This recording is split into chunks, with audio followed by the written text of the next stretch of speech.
Hello there, and welcome to the Pint-Sized Healing Podcast. My name is Max Thompson. Let's get started.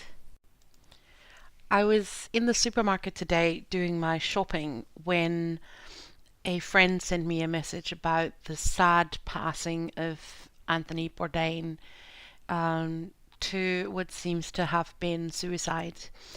And it really made me think. I loved his shows and I watched them all the time, and it is just such a sad situation, and it just made me think. There are so many. This is coming up in the news again and again and again, and it's these super successful people who are so desperately depressed that the only way out they seem to have left to them, at least in their perception, is to end their lives. And when you see the numbers as well, the suicide rates are on the rise, and it's just the saddest thing to me to think that someone feels like that, because I have been in that place where I figured that that was my only escape. And to this day, I don't really know what saved me in that moment. But something did, something intervened and made me reach out to a friend. And I got through all of that. This is years and years ago. I am nowhere near that place now. But I think the knowledge that we can reach out to people, it just under this. Do you know what? This is a topic that we need to talk about, because I think one of the problems that we are experiencing is that we can't talk about how we're feeling. There is no space in our productivity driven society to actually say, do you know what, I'm not okay. And we can tell from these stories that, being super productive and successful and have fame and fortune, that's not the fix. That's not the fix. And that's being sold to us as the fix, but it's not the fix. It is much more about our need to connect, truly genuinely connect to the other people around us. And that's what saved me at the time. And like I said, this was years and years ago. I was a teenager at the time. But I've had my friends, reach out to me in those moments where they didn't think they had any other option. But in that moment, they reached out and they said, please stop me from doing this. And I would sit in front of that rabbit hole and I would talk to them for hours if I need to. And the one thing that we need to say to people is, I get it, and you're not alone in that. You're not alone in your pain and in your suffering and your confusion. You're not, because we're all in this life together, and we need to connect to people, and we need to talk about the things that are not going so great in our lives, and the things that are worrying us in our lives, and the things that are making us anxious, because if we do not talk about these things, they will consume us. We will stop feeling anxious and become anxious. We will stop feeling depressed and become depressed. We will be the personification of these horrible, horrible feelings.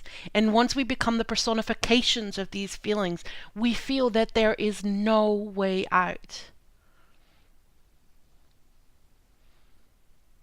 There's ways out. There simply is ways out. There's always, always hope. But our hope lies in our ability to reconnect to each other, to reconnect to our humanity, to stop this incessive drive that we seem to be having with reaching perfection and seeming perfect to the entire world. I was reading a book by Brené Brown, and I've been reading a few of hers lately, so forgive me if I'm saying the wrong title, but I think it was The Gift of Imperfection, in which she says that in our society we have the tendency to identify our self-worth, or to equate our self-worth with our productivity. And that's the thing. We are human beings. We are not cogs in a machine. We can't be productive 24/7 and still think that we can deal with life. We need time to rest. We need time to play and be creative and laugh and have fun and connect to other people. Genuine, real, authentic connection. And it's hard to do. I'm not saying it's not hard to do, and I'm not saying that it's not hard to get back from that place. But one of the first things that we as a society, as a human race, need to do is talk about this stuff, because it is so sad to see so many, and whether famous or not, it is so sad to see so many succumb to the weight of their sorrow and their anxiety and their worry and their fears.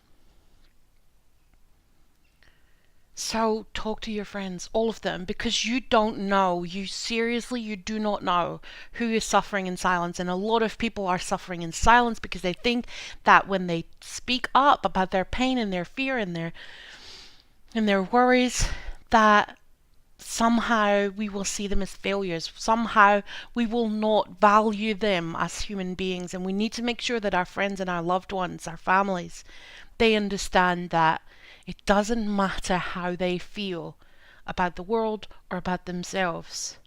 We love them and we are here for them. And we will sit our asses in front of that rabbit hole and we will continue to talk to them until they are no longer in that place where they think that that is their only way out. Now, I'm not judging that, by the way. Like I said, I've been in that place and I know only too well what it feels like. And if you're in that place, it's very difficult. It's very difficult to have that one moment where you reach out to someone, and that's the point. Because I'm not blaming the people around any of these people. I am sure that they have given it their all. It is a very tough situation to be in, and I am not judging, and I am not telling you or anyone that they haven't worked hard enough or done enough or reached out enough. Because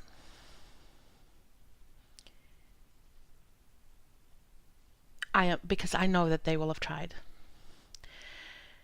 But so often we feel completely alone in our pain, in our trauma, in our worries and our anxieties, and that voice inside our head can just be horrendous and brutal.